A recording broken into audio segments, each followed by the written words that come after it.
উড়নি উড়নি উড়নি, কি মূল্য রাখেছে মানুষে এই উড়নির? কিরকম বোঝাবো এই মানুষগুলাকে? তোরা ওই সমাজের মানুষগুলানের সঙ্গে সুরে সুর মিলাই ঠাট্টা করি কেনে? তোরা আমার কথা জানি, হামকে বুঝে পায়, আমার চিন্তাধারার সঙ্গে একমত, অথচ মই কৈছোহে মীনা, ইমান সাধাৰণ কথাটোতে তুমি ইমান উত্তেজিত হৈছা কিয়? মণিৰাম কৰ্মকাৰে সান্তনা দিয়াৰ মানসেৰে কথাটো ক'লে, যদিও সি ভালদৰে জানে মীনা ইমান সোনকালে কথাটো স্বীকাৰ নকৰে। এই কথাটোলৈ বহুত তৰ্ক বিতৰ্ক কৰিব। মীনা কৰ্মকাৰ মণিৰামৰ পত্নী। তাই প্ৰাথমিক বিদ্যালয়ৰ শিক্ষয়িত্ৰী, সতী সন্তান দুটি। সদায় ঘৰৰ পৰা 3 কিলোমিটাৰ দূৰত অৱস্থিত বিদ্যালয়লৈ যায় শিক্ষয়িত্ৰী কৰিবলৈ।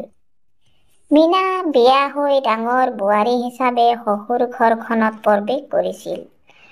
শহুৰ শাহু নন্দেক দেউৰেক বৰ্জনাৰে পৰিপূৰ্ণ সম্পূৰ্ণ অচিনাকি পৰিৱেশৰ ঘৰখনত তাই নিজৰ অক্লান্ত পৰিশ্ৰমেৰে আৰু স্বভাৱসুলভ মিঠা হাঁহিটোৰে সকলোকে আপোন কৰি লৈছিল। নিৰহংকাৰী প্ৰকৃতি আৰু নাৰী সুলভ সৰলতাৰে মীনাই খুব কম দিনৰ ভিতৰতে ঘৰখনত এটি সুন্দৰ পৰিৱেশ গঢ়ি তুলিবলৈ সক্ষম হৈছিল। প্ৰতিবেশীসকলে এই কথা কয়, তাইক প্ৰশংসা কৰে। উশৃংখল হৈ থকা ঘৰৰ প্ৰাণীবিলাকক সৎপথত আনি স্বৰ্গৰ নন্দন কানন গঢ়ি লৈছিল। নন্দেক দুজনী উমা আৰু ৰীমাক কলেজত পঢ়াইছে। ডাঙৰ দেৱৰ মুকুলক ওচৰত থকা প্ৰাদেশিকৰণ নোহোৱা উচ্চ ইংৰাজী বিদ্যালয় এখনত শিক্ষক হিচাপে নিয়োগ কৰাইছে। সৰু দেৱৰ হৰেণক ফাৰ্মাচী পঢ়াইছে। তদুপৰি ঘৰখনৰ সকলোবিলাক খৰচ পাতি দুয়ো স্বামী স্ত্ৰীয়ে বহন কৰে। স্বামী মণিৰাম বাগানত মহৰী কাম কৰে। মাহেকৰ মূৰত যি কেইটকা পায় সকলো আনি মীনাৰ হাতত দিয়ে।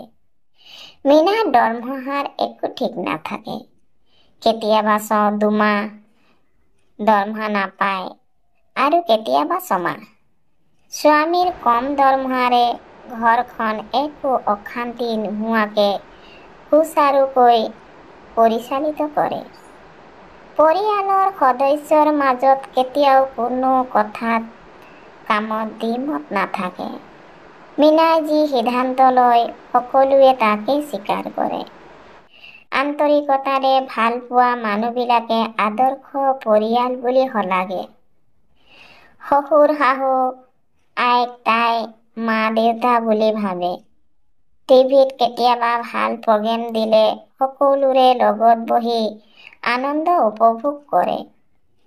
গাঁৱৰ কিছুমান ৰক্ষণশীল স্বভাৱৰ মানুহে মীনাৰ এই কাৰ্যত বেয়া পায়। মণিৰামৰ পৰিয়ালৰ কোনো সদস্যই এই কথালৈ আক্ষেপ নকৰে, বৰং লগত বহি নাচালে দুখহে পায়। মণিৰামৰ মা দেউতা এগৰাকী শিক্ষিত বোৱাৰী পোৱাৰ বাবে অত্যধিক আনন্দিত। অৰ্থৰ অভাৱৰ বাবে উমা আৰু ৰীমা 8ম শ্ৰেণীৰ পৰাই বিদ্যালয় ত্যাগ কৰিছিল।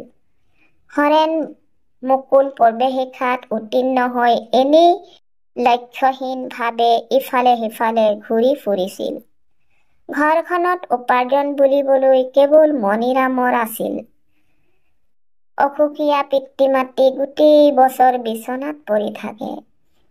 মণিৰামৰ ডাঙৰ ককায়েক মানসিক বিকৃতি। ঘৰখনৰ পৰিৱেশ উচ্ছৃংখল হৈ আছিল। বোৱাৰী আহিয়েই সকলোবিলাক চম্ভালি ল'লে। মণিৰামৰ পিতৃ মাতৃয়ে বোৱাৰীক জীয়েকৰ স্থান অধিক দিয়ে। কাম যেতিয়া খৰখেদা হয় বোৱাৰীৰ মূৰত উৰণি নাথাকে। আজিকালি টেৰালিন গাৰ্ডেন চিল্কৰ কাপোৰ বৰ পিছল, মূৰত নাথাকে। শহু শাহু একো আপত্তি নকৰে। উৰণিৰ লগত ব্যস্ত থাকিলে সন্তান দুটাৰ লগতে পৰিয়ালৰ মানুহো ভোকত থাকিব লাগিব। পুৱা জা জলপান খোৱাৰ পিছত সকলোৱে নিজৰ নিজৰ কৰ্তব্যৰ বাবে ওলাই যায়। পুৱা স্কুল যোৱাৰ পলম হ'লে কিমান খৰখেদাকৈ কাম কৰিব লাগে ভুক্তভোগীৰ বাহিৰে কোনেও উপলব্ধি কৰিব নোৱাৰে। ইফালে ৩ কিলোমিটাৰ দূৰত অৱস্থিত বিদ্যালয়লৈ চাইকেল মাৰি যাব লাগে।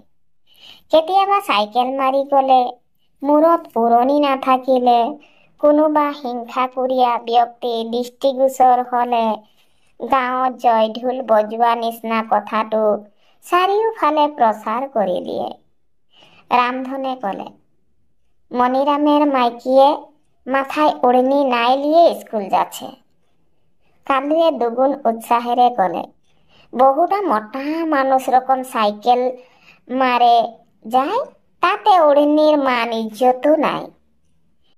পেটুৱে সৎ বিচাৰক হিচাপে কয়, স্কুল দেৰি হ'ব পায়, নাইবা ৰাস্তায় মানুষ নাই দেখে ওড়নি নাই লিব পায়। বহুটা আসালে গাঁওটাই বহুত উন্নত হইল। কেতনা বুঝাই স্কুল ছাড়ে দিয়া ল'ৰা ছোৱালীগিলাক স্কুলে নাম ভৰ্তি কৰাইল আৰু ওয়াৰ তত্ত্বাৱধানে থাকে গাঁৱৰ 5টা ল'ৰা মেট্ৰিক পাছ কৰল। ৰামধনে পেটুৰ পক্ষলৈ কথাটো ক'লে, নাই নাই নাই, আজকাল পঢ়া লিখা বহুগিলাকে দেখি মাথায় ওড়নি নাই লিয়ে। ৰামধনে ইতিকিং কৰি কথাটো পেটু আৰু ৰামেশ্বৰক ক'লে, ওড়নি নাই লিয়া কাৰণে মণিৰামেৰ মাইকী বেয়া বলে ভাবাটা ভুল ৰামধন কাকা। পেটুৱে ক'লে, কেনে? ৰামধন, মণিৰামেৰ মাইকিয়ে ওই দিন তোর পরিয়ালটাকে উপাসে থাকালে বাঁচাইল, তখন তোর ভাই বহু কি বসে কি বলে রহে মনে নাইছে? ওই ভাই বহু উড়নি 1 হাত দীঘল লিয়ে দরজা কানালে গপ করে। হ্যাঁ রামধন কাকা, তোর বহু উড়নি ভালছেই লিয়ে দরজা কানালে গপ করে বলে নাই বলে। এই উড়নি সম্মানের কিবা মূল্য থাকলো জানো? উড়নি লিয়ে মাথায় দেখাবে আর মানুষটাকে ছি দূর করে, ছল কপট নাই করে অন্তরলে সম্মান করাটাহে আসল সম্মান। বাহিরে উড়নি লিয়ে সম্মান দেখার কোনো অর্থ নাইছে বলে আমি ভাবি। রামেশ্বর আনন্দেরে বলে, হ্যাঁ পেটু বেটা, তুই ঠিক কথা বলছি। আন্তরিক শ্রদ্ধা ভক্তি নাই থাকলে বাহ্যিক উড়নি লিয়ার মূল্যই বাকি আছে। রামধন আৰু কান্দু কথাটো উপলব্ধি কৰি বেয়া লাগিল। দুখ অভাৱৰ দিনকেইটাত এই মণিৰামৰ পত্নীয়ে ইহঁতক সহায় কৰিছিল। মণিৰামৰ পৰিয়ালৰ প্ৰতিজন প্ৰাণীয়ে পাৰ্যমানে দিন দুখীয়াক সহায় কৰে। মীনা গাঁৱৰ সোজা অশিক্ষিত মানুহবিলাকৰ কথা ভালদৰে বুজি পায়। পূৰ্বৰ পৰা চলি অহা ৰীতি নীতিৰ প্ৰতি ইহঁতৰ অগাধ বিশ্বাস। এই ৰীতি নীতি অমান্য কৰিলে যেন গোটেই মহাভাৰতখন অশুদ্ধ হ'ব এনে ধাৰণা আছে। সেই শ্ৰেণীৰ মানুহৰ কথাত তাই কোনো দিন আফচোচ নকৰে। আজি এজন শিক্ষিত মানুহৰ কথাতহে অন্তৰত আঘাত পালে। সৰু ছোৱালীজনীৰ ভীষণ জ্বৰ। আজি পুৱা প্ৰায় 10 মান বজাত বাগান চিকিৎসালয়লৈ গৈছিল। বুকুচাত আছিল কেঁচুৱা, হাতত ছাতি, ইফালে ৰাস্তাত একাঠু বোকা। যিমান পাৰিছে তাই বাৰে বাৰে পৰি যোৱা মূৰৰ উৰণি টানি লৈছে। এবাৰ মীনা পিছলি যোৱাত মূৰৰ উৰণি খহি গ'ল। ইতিমধ্যে ধনীৰাম মহৰী কাকা চাইকেলত আহি সেইখিনি পাইছিল। তাই কোচৰ ছোৱালীজনীক ভালকৈ লৈ ছাতিখন কান্ধত থৈ উৰণিখন ল'বই নাপালে আৰু মহৰী কাকা সেই ৰাস্তাটো পাৰ হৈ গ'ল।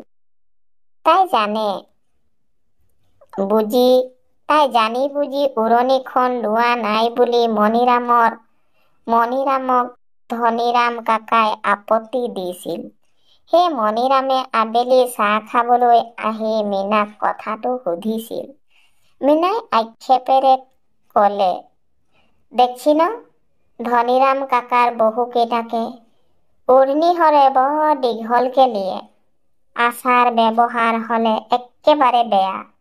ওই কাৰণে কাকাৰ কোনো একটা বহু সঙ্গে মিলে খাতে নাই পারে। যত নীতি নিয়ম দেখায় অত অধঃপতনে যায়। চালনির পণ ঝরঝর করে, চালনি লোকের বিচার করে। ছোট বহুটার নতুন নতুন কেত গুণ গরিমা গাহতে রহে।